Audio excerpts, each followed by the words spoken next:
período básico de cálculo, a partir da Constituição Federal de 88, ele se mantém durante 48 meses. Então, nós temos o quê? O período básico de cálculo é aquele período no qual nós vamos encontrar, nós vamos apurar todos os salários de contribuição envolvidos na média para o cálculo da renda mensal inicial dos benefícios previdenciários. Esta quantidade, no momento aqui legislativo da Constituição Federal de 88, já era de 36 últimos salários de contribuição, portanto nós temos a quantidade, a média a ser tirada é dos 36 últimos salários de contribuição, encontráveis num período máximo de 48 meses, que é aqui o nosso PBC. 48 meses imediatamente anteriores a quê?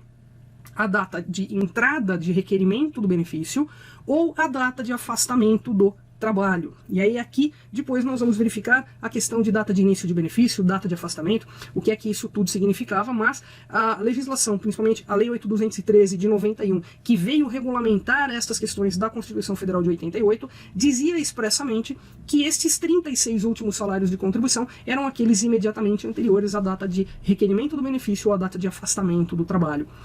Destes 36 últimos salários de contribuição, por força do determinado pela Constituição em 88, todos os salários envolvidos são corrigidos monetariamente. E a Lei 8.213 de 91, ela traz uma questão a ser examinada, que é um divisor mínimo de 24. Ora, o que quer dizer este divisor mínimo de 24? Assim como nós havíamos visto no bloco anterior, que a legislação anterior ela se referia à média como 1/36 da soma dos 36 últimos salários de contribuição, ou na verdade o que ela queria dizer era que se nós tivéssemos uma quantidade menor do que os 36 salários de contribuição dentro daquele período básico de cálculo de 48 meses, o que nós iríamos considerar seriam os salários encontrados, porém o divisor era sempre 36. Né? Quando o texto legal já dizia 1/36, nós não poderíamos imaginar um divisor diferente disso. A Lei 8.213 de 91, quando vem regulamentar a Constituição Federal, ela traz uma previsão diferenciada. Por quê? Porque se eu comparar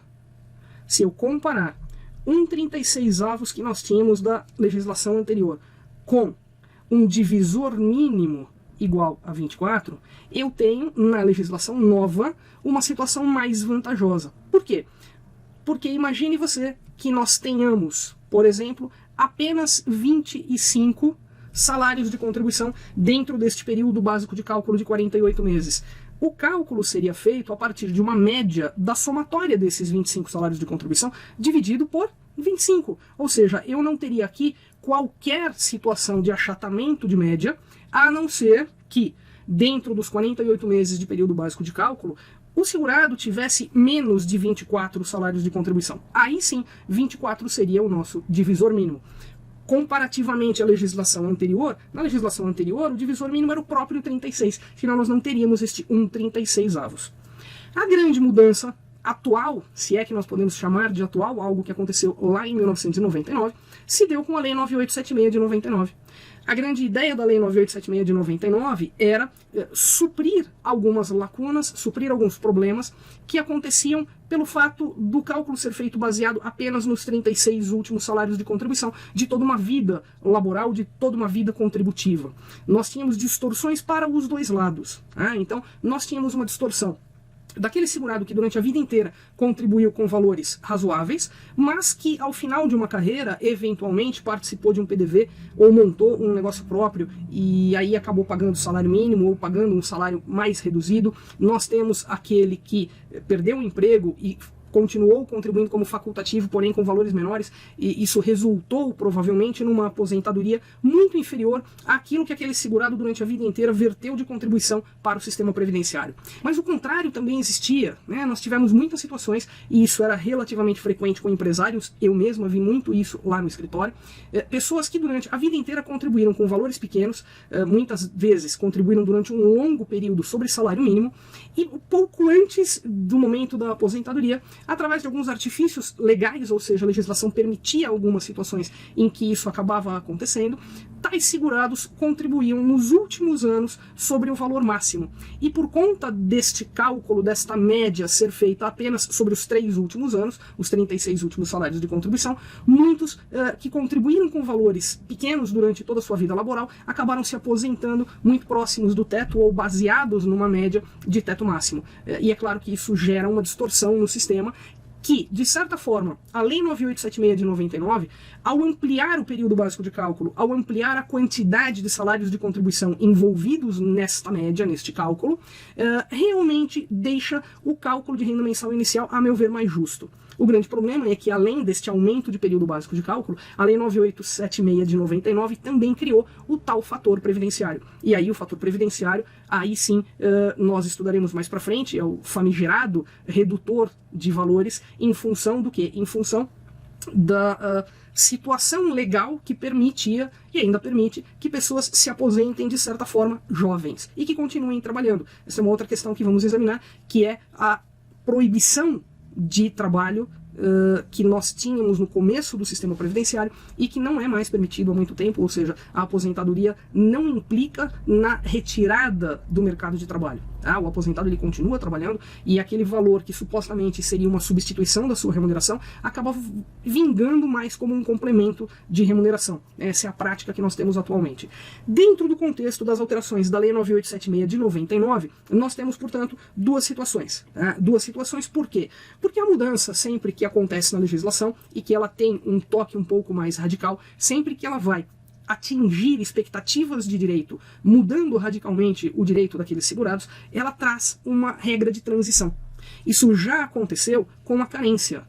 Lembre-se que a Lei 8.213 de 91, quando surge em julho de 91, ela aumenta o período de carência exigido para as aposentadorias de 60 contribuições para 180. Veja, é uma mudança muito brusca para acontecer do dia para a noite, da noite para o dia.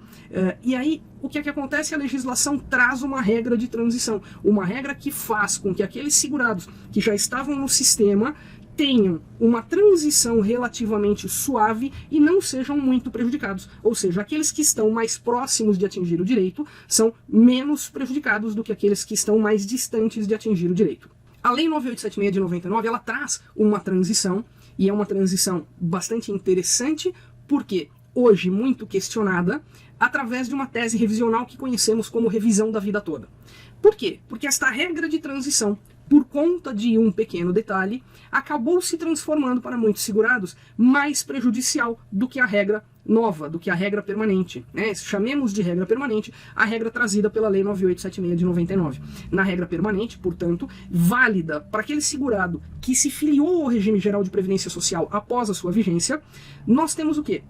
Que o período básico de cálculo corresponde a todo o período contributivo destes segurados. Ou seja, um homem que se aposenta aos 35 anos, o período básico de cálculo dele são os 35 anos de contribuição. Uma mulher que se aposente com 30 anos, o período básico de cálculo dela são os 30 anos de tempo de contribuição. Dentro deste período básico de cálculo, qual é a quantidade de salários de contribuição que será considerada para a média que gera a base de cálculo sobre a qual nós teremos a incidência das alíquotas e aí sim a renda mensal inicial dos benefícios previdenciários? Ora, a legislação definiu, e aí também entendo que de forma bastante justa, que 20% dos menores salários de contribuição de todo este período contributivo possa ser descartado. Olha que interessante do ponto de vista de, por algum período, por uma quantidade de contribuições, o segurado conseguir eliminar distorções contributivas da sua vida laboral.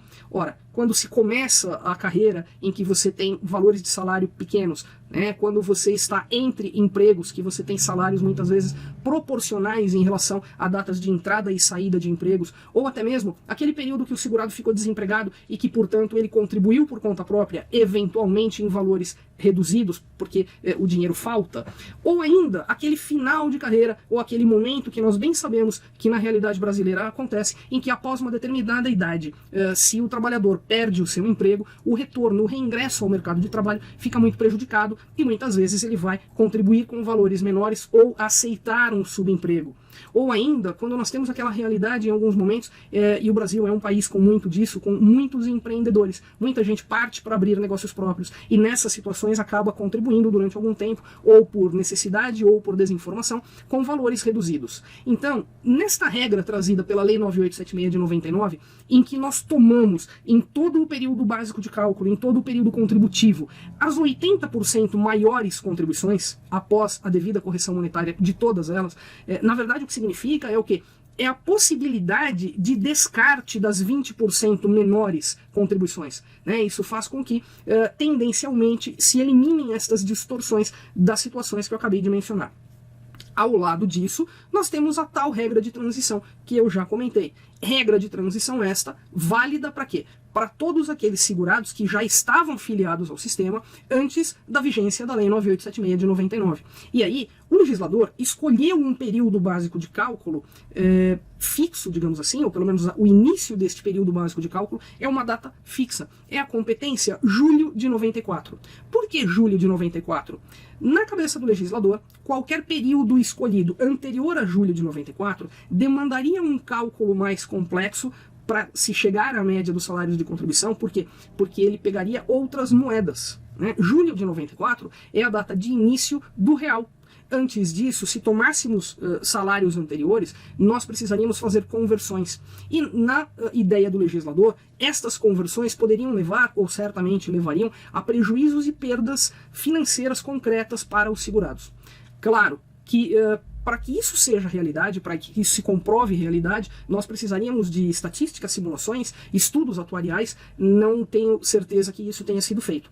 O que nós temos é uma exposição de motivos na Lei 9876 de 99, que deixa bastante claro que a redação do artigo de lei que fala sobre esta regra de transição veta a utilização de salários anteriores exatamente por este motivo, tá? Por esta possibilidade de prejuízo do segurado.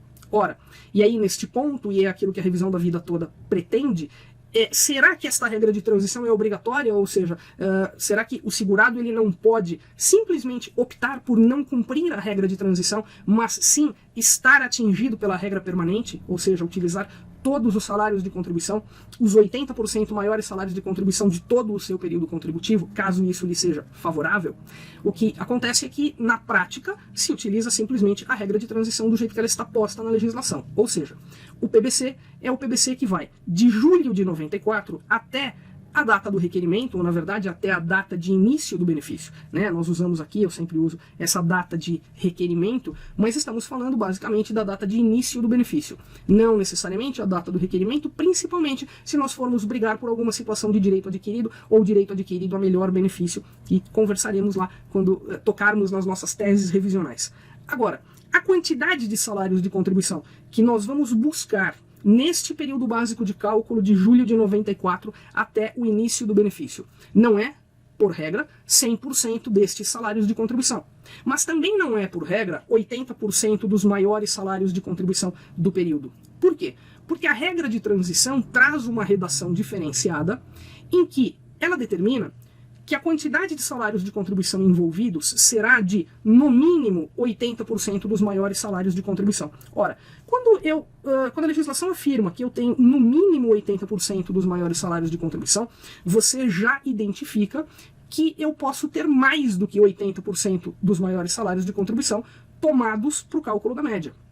Ora, isso implicaria em dizer que o segurado que está na regra de transição pode não descartar, pode não ser possível a ele descartar 20% dos menores salários. E a questão é perguntar o porquê que ele não poderia descartar 20% dos menores salários. A chave da resposta desta questão se encontra na regra do estabelecimento do tal divisor mínimo de 60% do período decorrido, que é o que nós vamos explicar daqui para frente. Tá? Então aqui, falando do período básico de cálculo, para que você tenha um resumo em relação à legislação, na Lei 8.213 de 91, nós temos lá no artigo 29, na redação original, o período básico de cálculo equivalendo ao período de 48 meses imediatamente anterior ao afastamento da atividade ou da data de entrada do requerimento do benefício. Na 9876 de 99, nós temos a nova redação do artigo 29, inciso 1º e 2º, que nos traz o quê? a vigência para os filiados ao regime geral após 29/11/99, em que o PBC equivale a todo o período contributivo do segurado.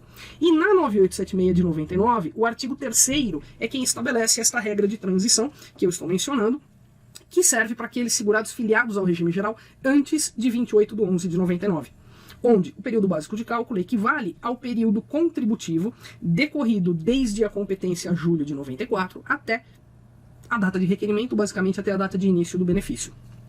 E só para que a gente possa contextualizar, né, nós estamos trabalhando nesta parte do cálculo da renda mensal inicial dos benefícios previdenciários. Ou seja, nós estamos verificando qual a quantidade de salários de contribuição envolvidas para que nós possamos tirar uma média. E sobre esta média, aí sim, fazer a sequência de aplicar fator previdenciário ou não aplicar fator previdenciário para que nós tenhamos o salário de benefício e a partir de aí nós possamos aplicar a alíquota do benefício. Então, contextualizando o porquê estamos falando do divisor mínimo de 60%, porque ele influencia completamente na média, na quantidade de salários de contribuição que nós precisamos utilizar para montar a base de cálculo da renda mensal inicial dos benefícios previdenciários. Dentro, portanto, dos componentes do cálculo da renda mensal inicial, relacionando a quantidade de salários de contribuição utilizados no cálculo atual, nós temos aqui, na Lei 8.213 de 91, na sua redação original, nós tínhamos até o máximo dos 36 últimos salários de contribuição dentro do PBC. Tá? E aqui a previsão exatamente do divisor mínimo de 24, que nós já explicamos